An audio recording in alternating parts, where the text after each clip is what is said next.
statusnya ya. Biar dipandang orang, biar disebut orang dan seterusnya. Itu sehingga membeli produk dalam rangka itu. Itu punya dibutuhkan. Sekarang itu kan ada cenderungan ya. Bagaimana kalau memberikan ucapan dengan karang banyak seolah-olah dia merasa hebat, banyak temannya dan seterusnya. Dan karang itu kalau dibandingkan kalau bagaimana dana barang-barangnya itu kalau digunakan untuk keperluan pokok gitu ya, bagaimana makan dan seterusnya. Dia memakai sebuah produk karena adanya unsur konformitas. Jadi mungkin karena melihat iklan gitu ya. Kemudian setelah apakah sebenarnya kita butuh atau tidak, karena pengaruh iklan akhirnya kita beli. Dia kalau membeli atau memakai produk yang mahal itu salah PD, tapi kalau produknya itu murah nggak PD.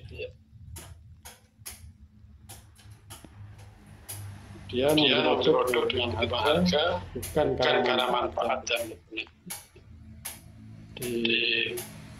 yang penting mahal ya, tapi gunanya manfaatnya apa itu kurang diperhatikan.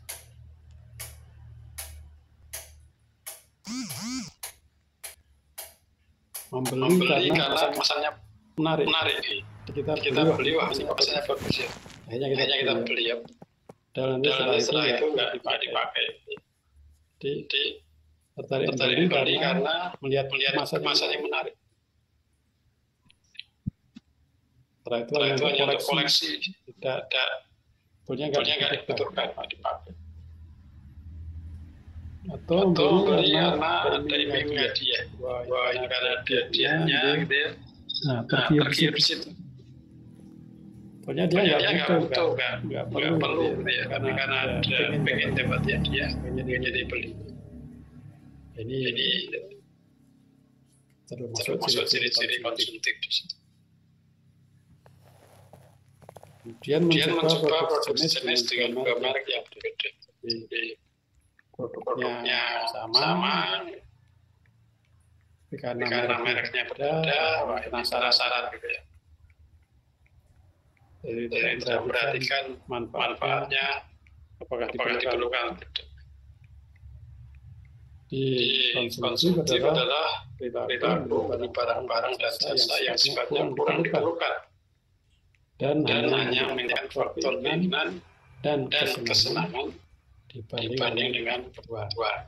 Jadi sebetulnya nggak butuh, tapi karena pengen, karena ya ingin disebut atau mungkin dipuji biar ya seolah-olah dengan itu statusnya meningkat dan seterusnya.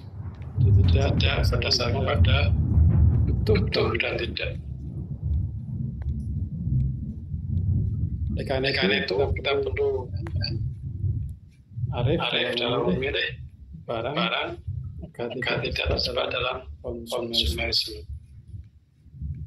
Salah satunya adalah mulai sederhana dalam kehidupan sehari-hari. Dan belanja tentunya adalah skala prioritas. Mana barang yang benar-benar diperlukan dan mana yang hanya diinginkan namun tidak dilakukan. Kalau mengikuti manusia itu kan ya dunia tidak pernah akan memuaskan keinginan manusia. Keinginan kita itu kan selalu berubah. Dulu sebelum bisa naik sepeda ya betapa senangnya kalau bisa naik sepeda. Setelah bisa naik sepeda berubah lagi.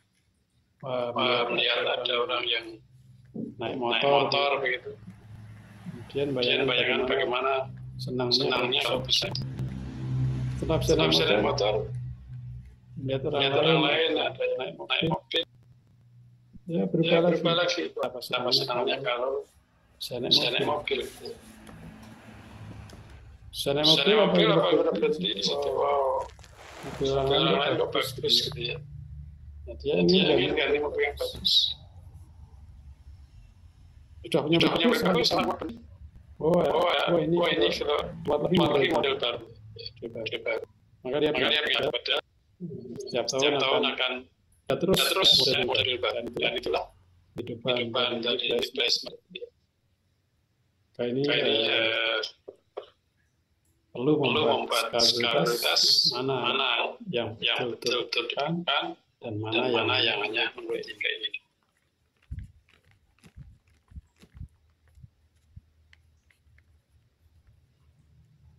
Suatu dianggap paling mahal dan memberikan kepuasan, kenyamanan fisik sebesar-besarnya, dan itu hanya untuk memenuhi hasrat kesenangan semata-mata. Ya, orang bisa berperilaku konsumtif diantaranya karena melihat penampilan atau kemasan atau iklan atau tadi dijanjikan oleh supermarket, Wadah dan seterusnya. Atau karena ini tren.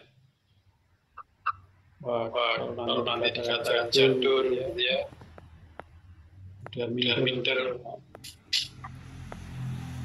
Itu beberapa hal-hal yang mendorong konsumtif.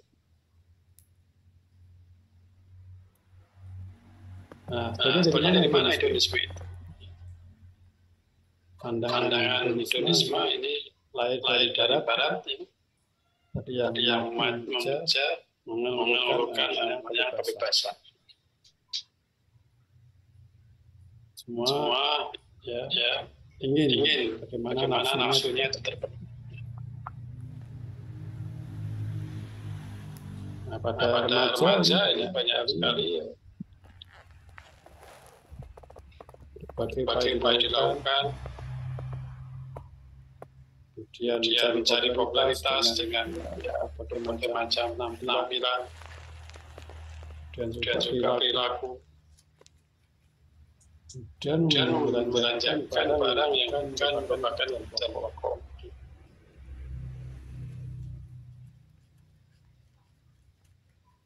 Nah, seorang kenapa bisa jadi hedonis?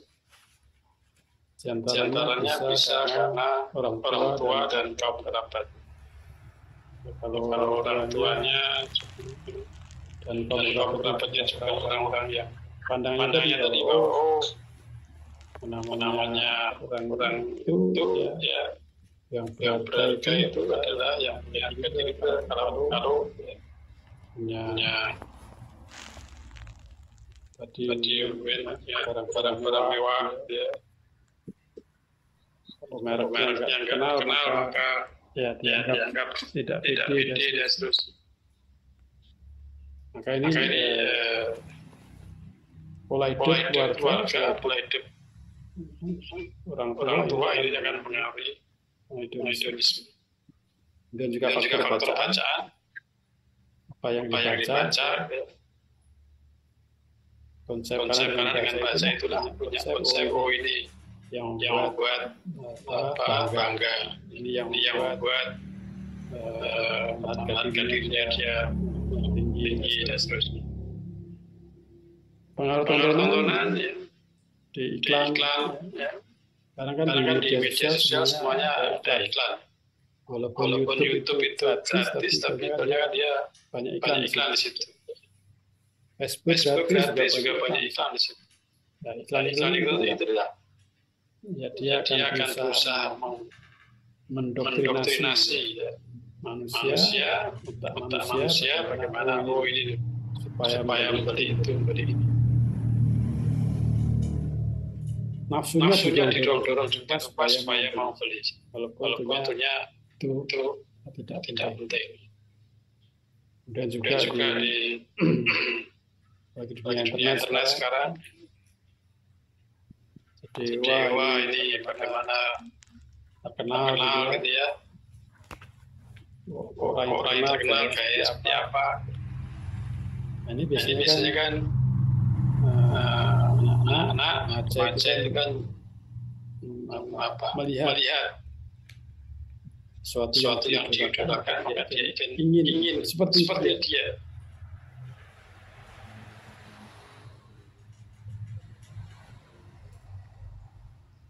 Jadi kalau dalam TV ada banyak sinetron, tokoh-tokoh selebriti, ya itu kan mendorong manusia untuk bagaimana tadi tarik dia tadi memenuhi hasratnya, dan itu ternyata diperlukan.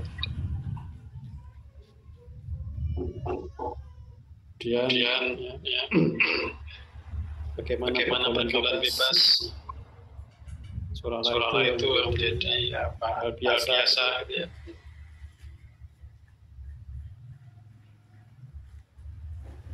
Sekarang pacaran itu seolah-olah ketinggalan zaman. Kemudian api perempuan kok enggak bebas seolah itu berarti zaman kuno adalah seperti itu. Itulah banyak hal yang memang dibuat atau bahkan memang dunia barat gitu ya.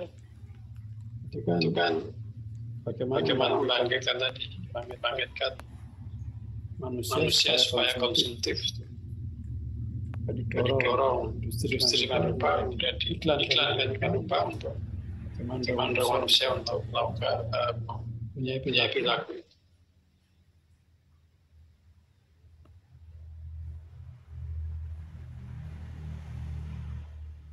Dibaca majalah, dan juga televisi itu kan banyak menggiring agar menjadi konsumerisme, kan memotivasi mereka untuk menjadi produktif, untuk mengkonsumsi membeli sesuatu ya. Sehingga memang iklannya itu bagaimana untuk tadi memenuhi puasa nafsu. Contoh ini ya, manjakanlah kulitmu. Ya. Kalau semua mahasiswa dan mahasiswa melakukan manjakan kulitmu, menjaga kulit, maka sawah dan ladang syukur makin banyak yang tidak terurus. Karena apa? Mereka semua takut jadi hitam. Padahal untuk manusia yang patut dimuliakan adalah kualitas intelektual, kualitas spiritual, dan kualitas hubungan dengan manusia. Jadi kalau kulitnya hitam itu seolah-olah rendah gitu ya. Sehingga tidak mau gitu ya, kerja di tempat-tempat yang hitam tadi, padahal tadi dengan produk tadi kata anak sunblock gitu ya. Sunblock itu ternyata tidak menghalangi orang mau kerja dimanapun, termasuk di tempat panas itu, dengan membawa bahan itu tentunya nggak jadi masalah. Yang ditangkap adalah takut hitam gitu ya. Kalau bekerja di tempat papar matahari itu jadi hitam, sehingga tidak suka dengan kerja di seperti itu. Ini karena termakan iklan. Kemudian kalau kita lihat saya di akhir tahun atau mungkin tiap pergantian tahun gitu ya. Karena mengikuti ya, gaya hidup, mengikuti bagaimana tren ya. Kalau yang namanya pergantian tahun itu tidak betul kalau tidak dengan kembang api. Dengan kembang api itu berapa nilainya? Jadi kalau istilahnya uangnya dibakar, ya, dibakar. Dari sisi lain ya, banyak kita yang membutuhkan. Mereka makan aja sulit.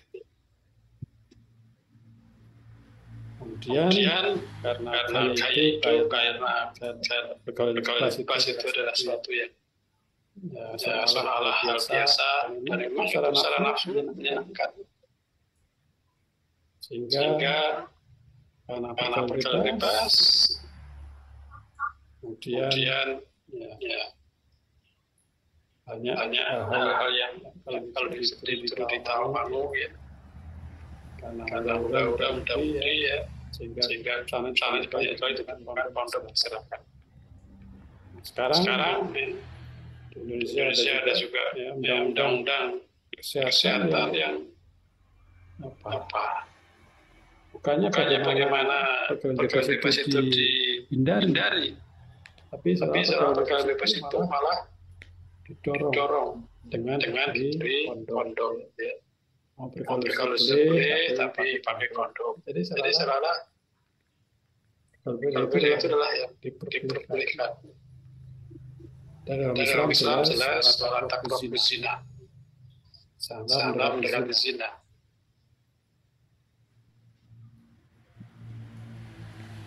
Kemudian ya, karena mengikuti tren tadi kayak berapa orang yang akhirnya harus meninggal sia-sia di laut, di jalan atau di gunung. Jadi kalau karena tadi mengikuti gaya hidup tadi, mengikuti apa? Kalau tidak dirayakan, banyak kecelakaan karena mengikuti hedonisme.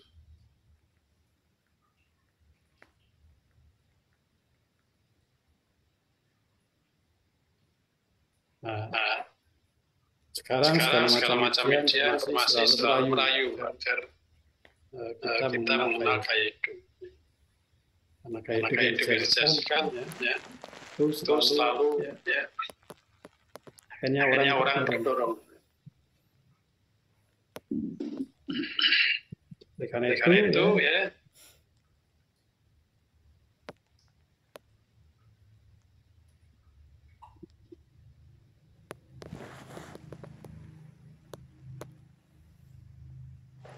mendewakan kesenangan dan kenikmatan dalam menjalani hidup. Ya. Kemudian kita oleh orang dalam Al-Quran gitu ya, dalam surat Al-Baqarah dijelaskan. Silakan Mas dibaca Al-Baqarah 120. Quran Surat Al-Baqarah surat yang kedua ayat 120. A'udzu billahi minasyaitonir rajim. Walan tarda 'ankal yahudu walan nasara hatta tattabi'a millatahum. Qul inna hudallahi huwal huda. ولئن اتبعت أهواءهم بعد الذي جاءك من العلم ما لك من الله من ولي ولا نصير. Dan orang-orang Yahudi dan Nasrani tidak akan rela kepadamu Muhammad sebelum engkau mengikuti agama mereka. Katakanlah, sesungguhnya petunjuk Allah itulah petunjuk yang sebenarnya. Dan jika engkau mengikuti keinginan mereka setelah ilmu kebenaran sampai kepadamu, tidak akan ada bagimu pelindung dan penolong dari Allah.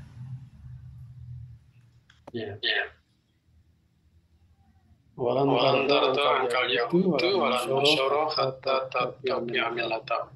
Orang-orang Yahudi dan Nasrani tidak akan senang, tidak akan rela sebelum kita mengikuti milah mereka. Milah itu apa? Ya segala sesuatu yang di sini pola berpikir, pola beragama, pola beribadah. itu orang Yahudi Nasrani bahkan mendorong dengan rupa. Jika kalau sekarang tahun baru kok tanpa kembang api itu seolah-olah tidak betul. Atau hari raya tanpa mercon itu bukan betul. Hari raya malam tahun baru kok tidak dirayakan dengan majelis penumpang, nggak betul. Nah, ini perlu kita waspadai. Ya. Nah, kalau tidak kita perhatikan, ya, sedikit demi sedikit kita akan mengikuti mereka. Maka tadi saya contohkan bagaimana ya, orang dalam kematian, misalnya kematian itu kan cenderung sekarang banyak-banyakan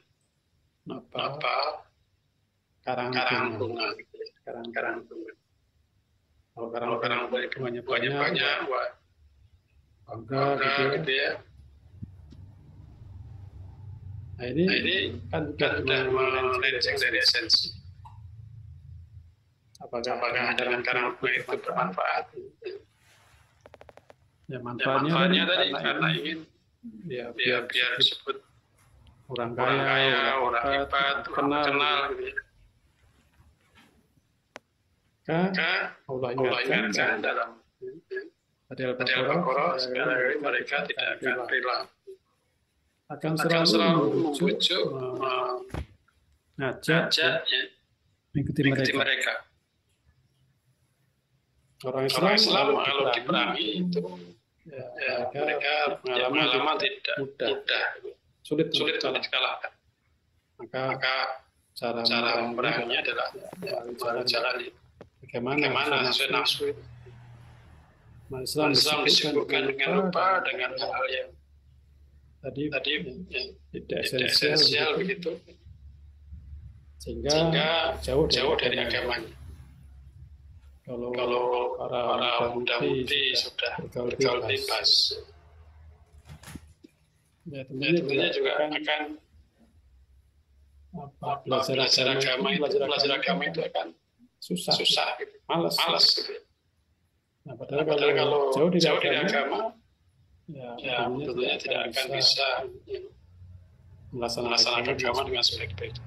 Sehingga walaupun KTP-nya Islam, tapi perbuatannya sudah jauh dari Islam. Dalam Al-Quran ini juga disebutkan 100 itu orang beriman jika kamu ikuti sebagian dari orang-orang yang di kitab, bisa mereka akan mengembalikan kamu menjadi orang-orang yang kafir. Sudah kamu beriman. Tidak rela dan ingin bagaimana mengkufurkan kita. Maka senjatanya adalah ya alladzina Allah haqqa wa la tamutunna illa wa antum muslimun. Orang beriman bertakwa kepada Allah dengan sebenar takwa. Dalam brosur kemarin yang sudah mati itu kan siapa sih ahli surga? Ahli surga adalah orang yang bertakwa jelas, dua orang yang beriman, tiga orang soleh. Itu jelas ya. Dalam Al-Quran itu dinyatakan innal muttaqina fi jannati wa uyun. Takwa itu dalam surga. Kemudian orang beriman jelas. Ulaika al-warithun, mereka akan mewarisi yaitu surga Firdaus. Dalam hadis orang yang soleh itu akan mendapatkan nikmatan yang luar biasa, malah ro'at, walau sami'at, walau khadara ala besar. Allah telah menyiapkan pada hamba-hambanya yang soleh, yaitu kenikmatan yang di mana mata belum melihat, telinga belum pernah mendengar, dan belum pernah sebelum mati. Maka untuk menghindari dualisme, tidak adalah kita bagaimana betul-betul mengamalkan agama. Betulkah kita ingin menjadi atau ingin masuk surga? Dalam sebelumnya disebutkan bahwa jelas yang dijanjikan Allah masuk surga adalah orang bertakwa, orang beriman, orang soleh tadi. Nah, itu semua tergantung pada kita.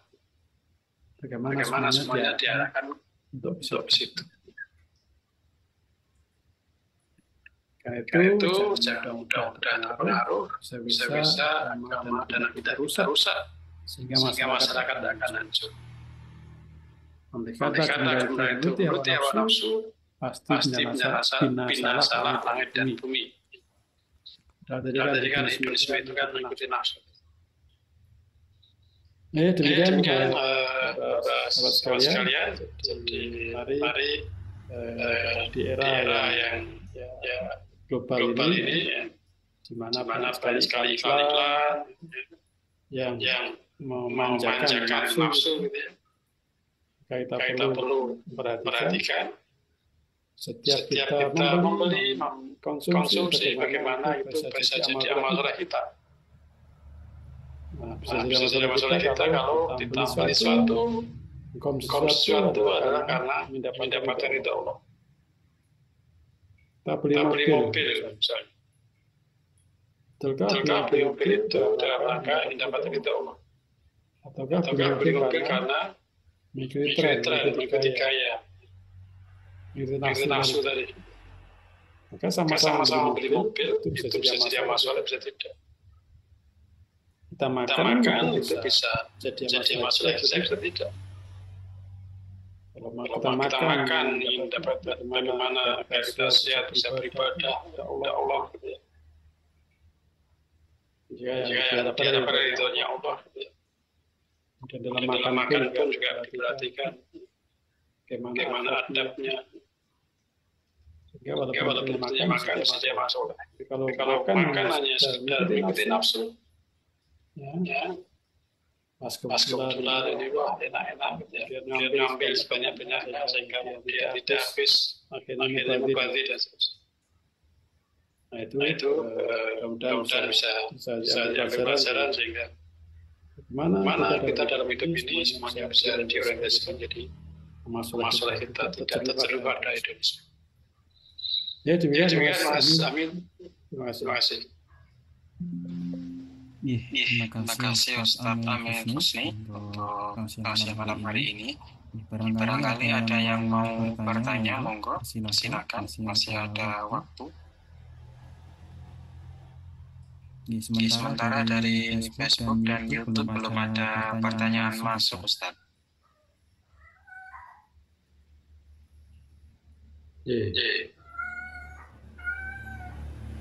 Yang di Zoom meeting barangkali ada yang mau bertanya, silakan.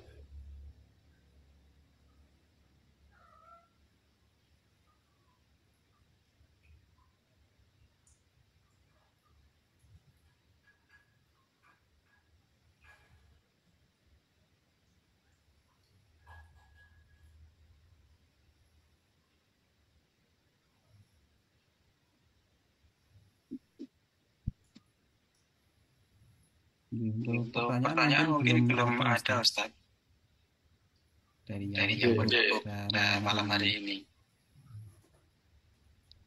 Alhamdulillah sudah. Insyaallah semuanya sudah paham ya.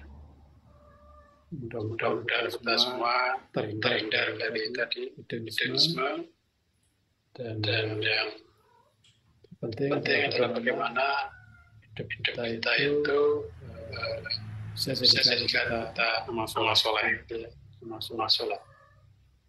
Karena kalau kita tidak mempersiapkan diri yang namanya amal soleh, nanti akan misal.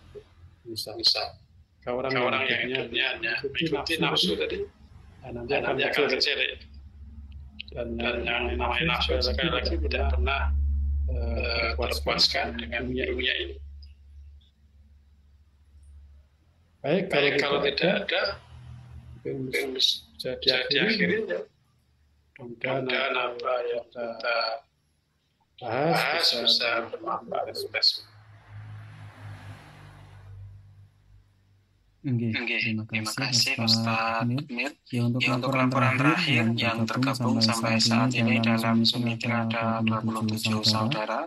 Kemudian yang menyimak dari YouTube ada 10, dari Facebook ada 10 Ustaz.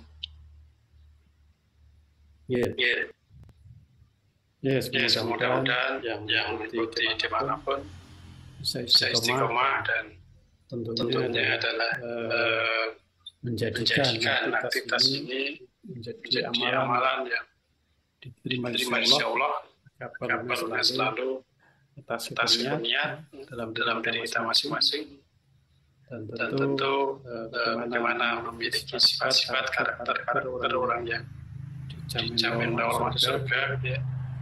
Saya sebutkan tidak orang yang soleh, orang yang beriman, orang yang takwa itu dijanjikan masuk surga. Dengan memiliki karakter itu, mudah-mudahan janji Allah bisa kita peroleh. Kalau kita betul-betul menuju ke sana, insya Allah juga akan sampai. Demikian dari kami. Maaf. Assalamualaikum warahmatullahi wabarakatuh. Waalaikumsalam warahmatullahi wabarakatuh. Terima kasih Ustaz Amir Husni untuk tausiah pada malam hari ini. Semoga bisa menambah ketakwaan dan keimanan kita kepada Allah Subhanahu wa Ta'ala. Untuk kajian pada malam hari ini, karena tidak ada pertanyaan, akan kami akhiri. Banyak kurangnya kami mohon maaf. Wabillahi taufiq wal hidayah. Wassalamualaikum warahmatullahi wabarakatuh.